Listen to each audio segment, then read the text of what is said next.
दोस्तों, एक कहानी है लूफी की, जो कि समुद्र में एक बड़े खजाने को ढूंढने निकलता है और इस सफर में उसे मिलते हैं कई सारे विलन्स और कई सारे अच्छे दोस्त। अब क्या लूफी उस खजाने को ढूंढ पाएगा और कैसा होगा उसका ये समुद्री एडवेंचर? चलिए देखते हैं इस पूरी कहानी में। तो कहानी की शुरुआत में हमें पायरेट्स यानी कि समुद्री लुटेरों की एक दुनिया को दिखाया जाता है, जहाँ का सबसे बड़ा पायरेट गोल्ड रोजर होता है। लेकिन गोल्ड रोजर को आज पकड़ लिया गया है और मरीन फोर्स यानी कि समुद्री सैनिकों के वाइस एडमिरल गार्प उसे सभी लोगों के सामने मारने लाते हैं, ताकि अब कोई भी पायरेट बनने के बारे में ना सोचे और इस दुनिया से सभी पायरेट्स खत्म हो जाएं। मगर ऐसा नहीं होता, क्योंकि ग्रैंड लाइन का मैप रखा है, लेकिन नामी से वो तिजोरी नहीं खुलती।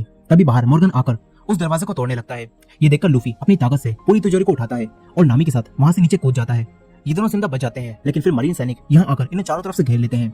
मगर लूफी और नामी उनसे लड़कर उन्हें मारने लगते हैं। तभी जोरो भी अपनी तलवारें लेकर यहाँ आ जाता है और देखता है कि ये दोनों बच्चे तो पिट रहे हैं, इसीलिए जोरो भी इनकी मदद करता है। फिर ये तीनों सारे मरीन सैनिकों को मार देते हैं। तभी मॉर्गन यहाँ आ जाता है। मॉर्गन के हाथ में हथियार लगा था, जिससे वो इन पर हमला कर देता है। तभी जोरो और लूफी उससे फाइट करते हैं, लेकिन मॉर्गन काफी पावरफुल था, इसलिए अब जोरो को अपनी तीसरी तलवार भी निकालनी पड़ती है। जोरो उसे निकालकर अपने मुंह से पकड़ता है और मॉर्गन को मारने लगता है। इसके बाद लूफी अपने गम पिस्तौल मूव से उसे मारकर दूर फेंक देता है। ये तीनों मरीन से बच जाते हैं। फिर जोरो इनकी और मदद करता है और ग्रैंड लाइन की तिजोरी को लूफी की शिप तक ले आता है। तभी मॉर्गन का बेटा हेलमेपो यहाँ गन लेकर आता है, लेकिन तभी कोबी उसके एक मुक्का मारकर उसे बेहोश कर देता है। फिर लूफी कोबी को अपने साथ चलने के लिए कहता है, क्योंकि मरीन सैनिक अब इनके पीछे पड़े हैं।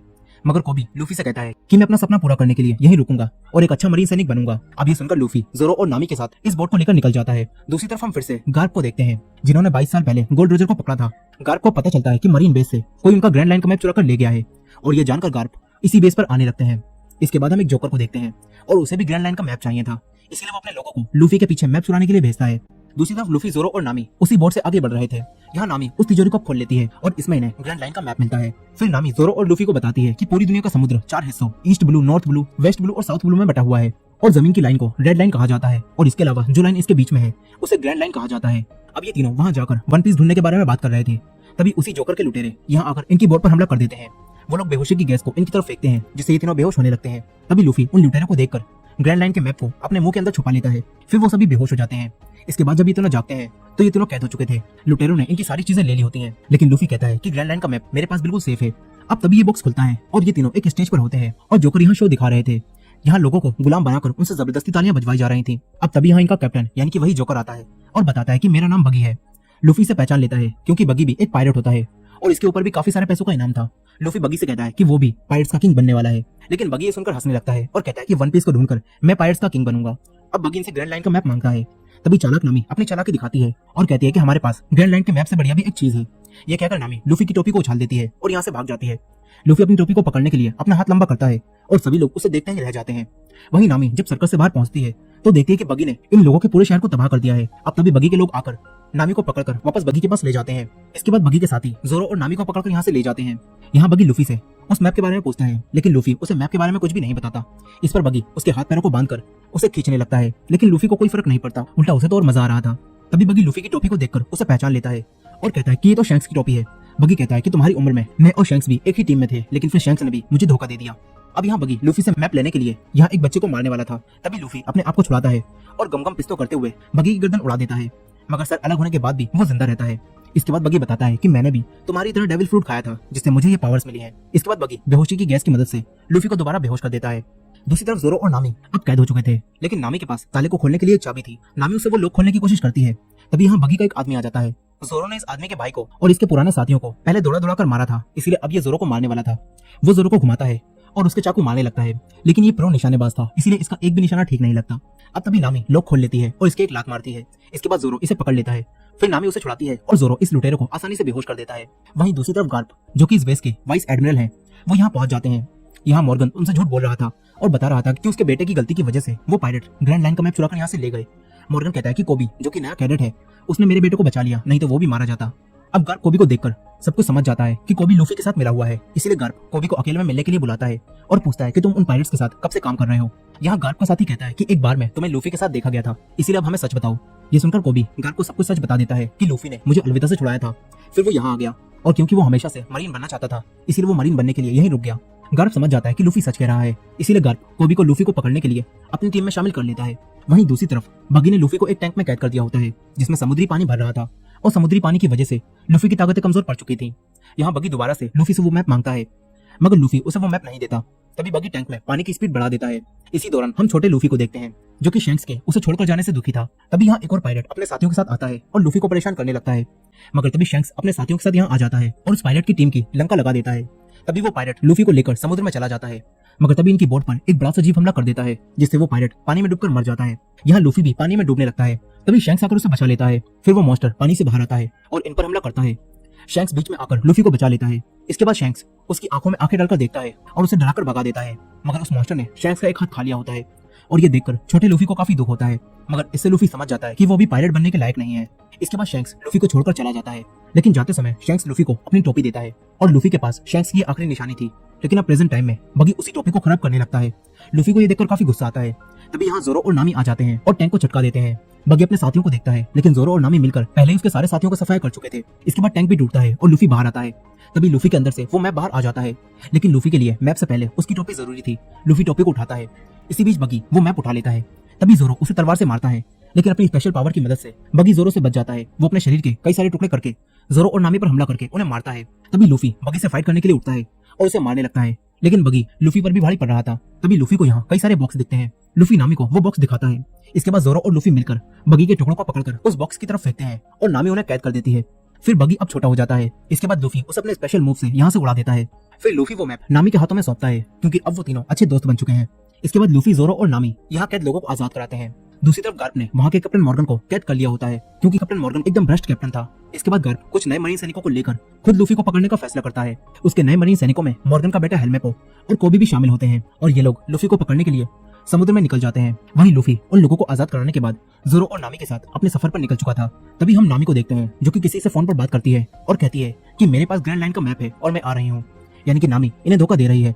अब इसके बाद हम 7 साल पहले के साइरप विलेज को देखते हैं, जहाँ एक बच्चा उसोप हमेशा शोर मचाकर सबको डराता है और कहता है कि लुटेरे आ रहे हैं। शुरू में सभी लोग उसकी बातों को सच समझकर उससे डरते थे, लेकिन कुछ सालों बाद ही लोग समझ गए कि उसोप झूठ बोलता है, इसलिए अब कोई भी उसकी बात पर विश्वास नहीं करता। कहानी प्रेजेंट डे में आती है, जहाँ उसोप अब बड़ा हो चुका है, लेकिन अब भी वो सबसे कहता है कि लुटेरे आ रहे हैं, लेकिन अब भी कोई उसकी बातों पर विश्वास नहीं करता। अब यही लूफी और उसके दोस्त आगे बढ़ रहे थे, लेकिन उनका जहाज खराब हो जाता है। इसीलिए ये लोग नया जहाज खरीदने के लिए उसोप के आइलैंड पर आ जाते हैं और अपने जहाज को पानी में डुबो देते हैं, ताकि कोई भी इन्हें ना ढूंढ पाए। दूसरी तरफ गार्प लूफी को ढूंढने के लिए आगे बढ़ रहा था। तभी गार्प देखता है कि कोबी इस जहाज पर बाकियों से अच्छा काम करना जानता है, इसीलिए गार्प कोबी को अपने साथ ले जाता है और हेलमेपो से काम करने के लिए कहता है। वहीं दूसरी तरफ उसी जोकर बगी ने अपने सारे पार्ट्स फिर से निकाल लिए होते हैं, लेकिन फिर एक आदमी उसके पास आता है और कहता है कि तुम्हें आर्लोंग ने बुलाया है, मगर बगी आर्लोंग के पास जाने से मना कर देता है। तभी वो फिशमैन बगी के 2.5 किलो का हाथ मारकर उसे बेहोश करता है और अपने साथ ले जाता है। वहीं लूफी और उसके साथी जहाज देख रहे थे। तभी लूफी को एक जहाज पसंद आ जाता है और इसी जहाज पर लूफी को उसोप मिलता है। उसोप इस जहाज की देखभाल करता था और वो कहता है कि अगर तुम्हें ये जहाज खरीदना है तो मैं तुम्हें अपने दोस्त से मिलवा सकता हूँ, उसका ही ये जहाज है, बल्कि उसका ही ये पूरा आइलैंड है। ये सुनकर लूफी, जोरो और नामी उससे मिलने के लिए तैयार हो जाते हैं। इसके बाद उसोप उन्हें अपनी दोस्त के घर ले जाता है। ये घर काफी बड़ा होता है। फिर यहाँ एक लड़की आती है, वो अपने बटलर क्लाडोर के साथ थी और आज काया का 18वां जन्मदिन था। उसोप काया को बर्थडे विश करता है और लूफी, जोरो और नामी को अपना साथी बताता है। फिर काया उसोप और उसके साथियों को आज यहीं डिनर करने के लिए कहती है। इसके बाद क्लाडोर इन्हें नहाकर कपड़े बदल लेने के लिए कहता है। यहाँ काया की मॉम डैड की डेथ हो चुकी थी और काया भी काफी बीमार रहती थी, इसीलिए उसके नौकर और क्लाडोर ही पूरा घर संभालते हैं। अब इसके बाद हम काया को देखते हैं, जो कि अकेली रूम में बैठी थी। तभी खुफिया रास्ते से उसोप उसके पास आता है और उसे गिफ्ट के तौर पर समुद्री मोती देता है। उसोप काया को खुश करने के लिए उसे झूठी झूठी कहानियां सुनाता है कि वो बड़े बड़े एडवेंचर कर चुका है। तभी काया को खांसी आती है। उसोप उसे उसकी चाय पिलाता है, जिससे काया को थोड़ा अच्छा महसूस होता है। यही लूफी और नामी इतने सारे कपड़े देखकर कंफ्यूज हो रहे थे कि वो कौन से कपड़े पहने। अब तभी यहाँ जोरो आता है और लूफी और नामी से पूछता है कि क्या काया के साथ जो आदमी था, क्या वो तुम्हें जाना पहचाना लग रहा था। लेकिन नामी और लूफी मना करते हैं। वहीं वो आदमी क्लाडोर अपनी चिकनी चुपड़ी बातों से काया का दिल जीत लेता है। काया उसे अपना अच्छा दोस्त मानती है, मगर हकीकत में क्लाडोर दोनों नौकरों के साथ मिलकर काया को मारने का प्लान बना रहा था, ताकि इस आइलैंड पर वो राज कर सके। और इसी वजह से क्लाडोर रोज काया को थोड़ा थोड़ा जहर दे रहा था, जिस वजह से काया लगातार बीमार रहती है। यहाँ काया के शेफ ने कई सारा जहरीला सूप बनाया होता है, ताकि वो लोग काया को मार सकें। वहीं दूसरी तरफ गार्प कोबी को अपने साथ गेम खेलने के लिए कहता है। वो दोनों गेम खेलने लगते हैं और गार्प उसे गेम खेलते हुए समझाता है कि अगर तुम हार के बारे में सोचते रहोगे तो तुम हारते ही रहोगे, इसीलिए तुम्हें जीत के बारे में सोचना होगा। इसके बाद जब कोबी जीत के बारे में सोचता है तो वो गार्प को भी गेम में हरा देता है। वहीं दूसरी तरफ लूफी, जोरो और नामी पार्टी का मजा ले रहे थे। यही नामी एक आदमी मेली से बात करती है, जो कि काया का सारा बिजनेस संभालता है। अब इसके बाद यहाँ काया क्लाडोर के साथ आती है। फिर काया मेरी से मिलती है। जोरो क्लाडोर से बात करता है और पूछता है कि क्या हम पहले मिल चुके हैं, तुम मुझे जाने पहचाने लगते हो। लेकिन क्लाडोर मना कर देता है। यही मेरी काया से कुछ बात करना चाहता था, लेकिन क्लाडोर उसे रोक देता है और सबको खाना खाने के लिए कहता है। फिर जब ये सब लोग खाना खा रहे होते हैं तो इसी बीच लूफी काया से उसी जहाज के बारे में बात करता है। काया कहती है कि मेरे मॉम डैड के जाने के बाद जहाजों का बिजनेस मेरी संभालते हैं, लेकिन आज रात के बाद सब बदल जाएगा, क्योंकि आज मैं 18 साल की हो जाऊंगी और सारा बिजनेस मेरे पास आ जाएगा। ये सुनकर लूफी काया को बताता है कि हम पायरेट्स हैं और हम लोग ग्रैंड लाइन की तरफ जा रहे हैं, इसलिए हमें तुम्हारा वो जहाज चाहिए। अब तभी काया की तबीयत खराब होने लगती है। ये देखकर क्लाडोर इन सबको यहाँ से जाने के लिए कहता है, मगर काया कहती है कि आज रात इन्हें यहीं रुकने दो। ये सुनकर क्लाडोर भी चुप हो जाता है और काया को उनके रूम की तरफ ले जाने लगता है। दूसरी तरफ हेलमेपो गार्प को आकर बताता है कि हमें एक आइलैंड के पास लूफी के जहाज का सामान मिला है। ये सुनकर गार्प कोबी को उस आइलैंड पर जाकर लूफी को पकड़ कर लाने के लिए कहता है। यहीं काया के घर में क्लाडोर मेरी को जान से मारने जाता है, क्योंकि मेरी काया को सब सच बताने वाला था। यहाँ हम देखते हैं कि क्लाडोर के पास भी स्पीड और ब्लेड की पावर्स हैं, जिनसे क्लाडोर मेरी को जान से मार देता है। इसके बाद हम फिर से बगी को देखते हैं, जिसे वही फिशमैन पकड़कर आर्लोंग के पास ले आया था। और आर्लोंग बगी से कहता है कि मैं पूरे ईस्ट ब्लू का सबसे बड़ा पायरेट हूँ, इसलिए अगर तुम यहाँ कुछ भी लूटमार करोगे तो मुझे मेरा हिस्सा देना होगा। ये सुनकर बगी कहता है कि वो कुछ भी नहीं कर पा रहा, बल्कि लूफी नाम का एक लड़का पूरे ईस्ट ब्लू में घूम रहा है और उसने ग्रैंड लाइन का मैप भी चुरा लिया है। ये सब जानकर आर्लोंग कहता है कि लूफी कहाँ है। बगी कहता है कि मुझे छोड़ दो, मैं उसे ढूंढने में तुम्हारी मदद करूंगा। आर्लोंग मान जाता है। वहीं रात में लूफी और खाना खाने के लिए अपने रूम से बाहर निकलता है। तभी उसे जोरो मिलता है, जो कि पीने के लिए कुछ ड्रिंक ढूंढ रहा था। फिर वो दोनों एक साथ किचन में जाते हैं, जहाँ इन्हें उसोप मिलता है। वो पहले से ही यहाँ बैठा था। जोरो और लूफी उसोप से बात करने लगते हैं। दूसरी तरफ नामी भी अपने रूम से बाहर आकर यहाँ की चीजों को चुराने लगती है। तभी वो काया के रूम में पहुंच जाती है और काया उसके हाथ में सामान देखकर सब समझ जाती है, लेकिन काया नामी से कुछ भी नहीं कहती और उससे दोस्तों की तरह बातें करने लगती है। वहीं उसोप बातों ही बातों में लूफी को बताता है कि मेरे डैड भी एक बड़े पायलट हैं, लेकिन जब मैं छोटा था तो वो हमें छोड़कर चले गए। वो कहता है कि मेरे डैड का नाम यासोप है। लूफी उनका नाम सुनकर उन्हें पहचान लेता है और बताता है कि मैं उनसे मिल चुका हूँ, वो शैंक्स की टीम में है। उसोप उनके बारे में सुनकर काफी खुश हो जाता है। तभी जोरो उसोप से पूछता है कि यहाँ ड्रिंक है क्या। उसोप बताता है कि नीचे बेसमेंट में काफी सारी ड्रिंक पड़ी है। फिर ये दोनों ड्रिंक पीने के लिए बेसमेंट में चले जाते हैं। तभी इन्हें मैरी मिलता है, जो कि मर चुका था। उसोप ये देखकर घबरा जाता है। तभी क्लाडोर इनके सामने आता है और उसके 5 ब्लेड देखकर जोरो को याद आ जाता है कि क्लाडोर असल में ब्लैक कैट पायरेट्स का कैप्टन है, जिसका नाम कुरो है और इसके ऊपर भी काफी सारे पैसों का इनाम है। जोरो क्लाडोर पर हमला करता है, लेकिन क्लाडोर बच जाता है। फिर क्लाडोर की एक साथी यहाँ आकर जोरो को मारकर बेहोश कर देती है। तभी उसोप एक पतली गली पकड़कर यहाँ से निकल लेता है। क्लाडोर अपने दोनों साथियों से इन बॉडीज को ठिकाने लगाने के लिए कहता है और यहाँ से चला जाता है। वहीं ऊपर लूफी ने वही सारा जहरीला सूप पी लिया होता है, जिससे वो वहीं बेहोश हो जाता है। इसी बीच नामी भी काया से बातें करने के बाद उसकी अच्छी दोस्त बन गई होती है और फिर नामी ने जो कुछ भी चुराया था वो सारा सामान नामी वापस रख देती है। वहीं वो दोनों नौकर मैरी और जोरो को एक कुएं में फेंक देते हैं। इसके बाद वो वापस जाने लगते हैं। दूसरी तरफ उसोप गांव में जाकर सबसे कहता है कि असली लुटेरे आ चुके हैं, लेकिन इस बार सच बोलते हुए भी कोई भी उसोप की बातों पर विश्वास नहीं करता। तभी कोबी अपने साथियों के साथ यहाँ आ जाता है। उसोप कोबी को सब कुछ बताता है और कहता है कि वो बटलर असल में ब्लैक कैट पायरेट का कैप्टन है, जो कि छुपकर यहाँ रह रहा है। मगर हेलमेपो कहता है कि ये सब झूठ है, क्योंकि ब्लैक कैट पायरेट्स के कैप्टन को मेरे डैड ने मार दिया था, इसलिए हमें यहाँ सिर्फ लूफी को ढूंढना चाहिए।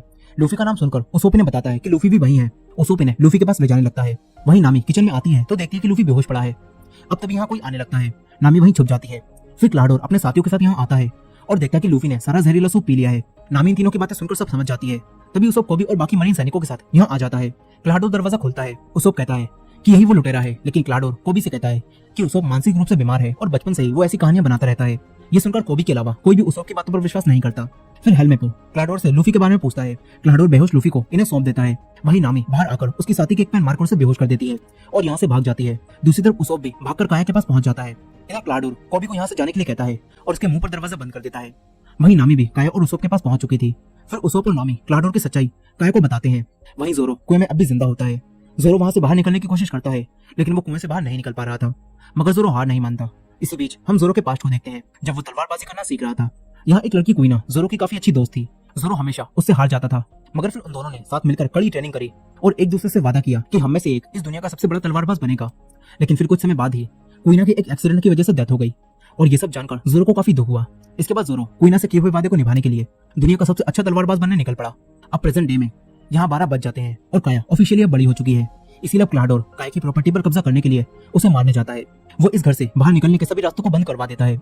इसके बाद उसके दोनों साथी और वो खुद अपने हथियारों के साथ काया को मारने जाने लगता है, लेकिन काया उसोप और नामी के साथ यहाँ के खुफिया रास्तों से दूसरी तरफ जाने लगती है। ये लोग दीवारों के अंदर से जा रहे थे। तभी काया खांसती है और उसकी आवाजें सुनकर क्लाडोर अपने ब्लेड से उस पर हमला करता है।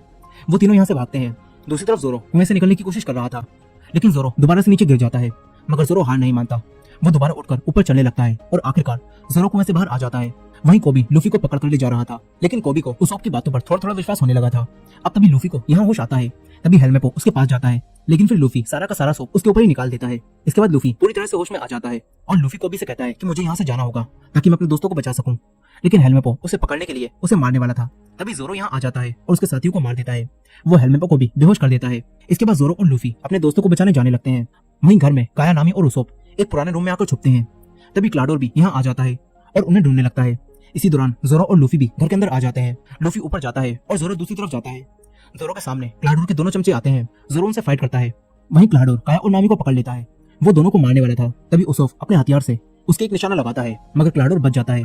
फिर क्लाडोर उसोप पर हमला करके उसे दूर फेंक देता है। इसके बाद वो काया को मारने आता है। तभी लूफी आकर उसे रोक देता है। फिर लूफी क्लाडोर से फाइट करता है। काया और नामी उस के पास आ जाती हैं। यही क्लाडोर काफी तेज था, इसीलिए लूफी उस पर हमला नहीं कर पा रहा था। क्लाडोर लूफी को बातों में उलझाकर उस पर कई बार हमला करता है, इसीलिए अब लूफी शांत हो जाता है और क्लाडोर के एक मुक्का मार के उसे गिरा देता है। दूसरी तरफ ज़ोरो भी क्लाडोर के दोनों साथियों से फाइट करके उन्हें धूल चटा रहा था और यहाँ अब क्लाडोर लूफी से फेस टू फेस फाइट करता है और अपने ब्लेड से उस पर हमला करता है, लेकिन लूफी आराम से उनसे बच जाता है। फिर लूफी एक और स्पेशल मूव से क्लाडोर को यहाँ से दूर फेंक देता है। नीचे ज़ोरो भी उसके दोनों साथियों को हरा देता है। इसके बाद ये सब लोग बच जाते हैं, मगर नामी इनसे कहती है कि हमें तुरंत यहाँ से निकलना होगा क्योंकि मरीन सैनिक जान चुके हैं कि हम यहाँ पर हैं। मगर लूफी कहता है कि हमारे पास तो कोई जहाज भी नहीं है। ये सुनकर काया इन्हें वही जहाज दे देती है। इसके बाद उसोप भी इनके साथ इनके सफर पर जाने का फैसला करता है और ये चारों इस आइलैंड से निकल जाते हैं। दूसरी तरफ क्लाडोर अब भी जिंदा होता है और वो भी इस आइलैंड से बचकर भाग गया होता है। वहीं कोबी जहाज पर गार्प से माफी मांगता है और कहता है कि वो लूफी को पकड़कर नहीं ला पाया, लेकिन गार्प उससे कहता है कि चिंता मत करो, तुमने अपना काम कर दिया, तुम उन लोगों को आइलैंड से बाहर ले आए। गार्प को लूफी का जहाज दिख रहा होता है और अब गार्प इनसे लूफी के जहाज पर हमला करने के लिए कहता है। वहीं वो सब अपने नए जहाज पर आराम कर रहे थे, तभी इनके ऊपर बमों की बरसात होने लगती है। फिर लूफी दूरबीन से मरीन सैनिकों की शिप को देखता है और उसे गार्प दिखता है। लूफी गार्प को देखकर कहता है कि ये तो मेरे दादाजी हैं। ये सुनकर सभी लोग चौंक जाते हैं और इसी एंडिंग के साथ वन पीस के 4 एपिसोड्स की कहानी यहीं खत्म हो जाती है। और ये वीडियो भी अब काफी लंबी हो चुकी है, इसलिए इसके आगे की कहानी को हम अगले पार्ट में देखेंगे। तो अगले पार्ट को मिस ना करने के लिए हमारे चैनल को सब्सक्राइब करके बेल नोटिफिकेशन को ऑन कर लीजिएगा और ये वीडियो पसंद आई हो तो वीडियो को लाइक जरूर कीजिएगा। मिलते हैं नेक्स्ट पार्ट में।